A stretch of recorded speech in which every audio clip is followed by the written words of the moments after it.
অনেকে অনেকে কি আমি নিজেই আটার পরোটা রুটিটার ভালো লাগে না, কিন্তু তোমরা জানো কি পরোটা তেলে ভাজার থেকে শুকনো রুটিটা ভীষণ পরিমাণে উপকার।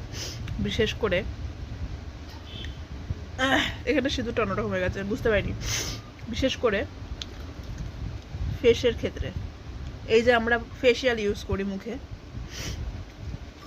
ক্রিম ইউজ করতে হবে না, আটার রুটিটা খেলে পরেই ফেসিয়ালের কাজ করবে, বুঝেছো? গ্লো ফেসের একটা যাবতীয় যেটা লাগে, মানে যে যে ফেসিয়ালে যে 4-5টা করে এক একটা ধাপের ক্রিম থাকে, কিন্তু রুটিতে সমস্ত উপকরণ থাকে, একটা খেলেই কাম তামাম, বুঝেছো?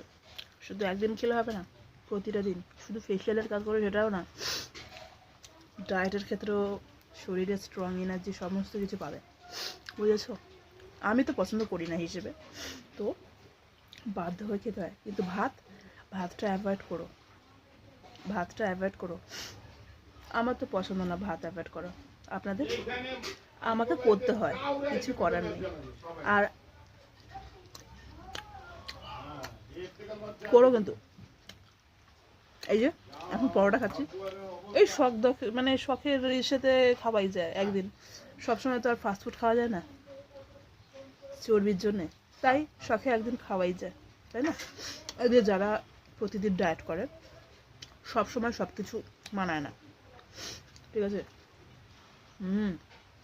চলো, তোমাদেরকে এই ফেসিয়ালের ক্ষেত্রে কথাটা বলার জন্যই পরোটাটাকে দেখালাম।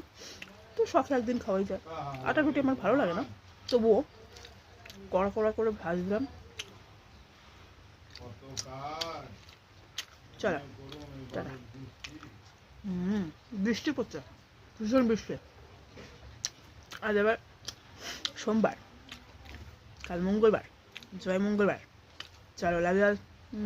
চলো, আমার অনেক ভিডিও দেওয়া রয়েছে, একটু পারলে দেখে এসো। কিছু হেলথ টিপস আছে, আমার ডগের ভিডিও আছে। লাভলি।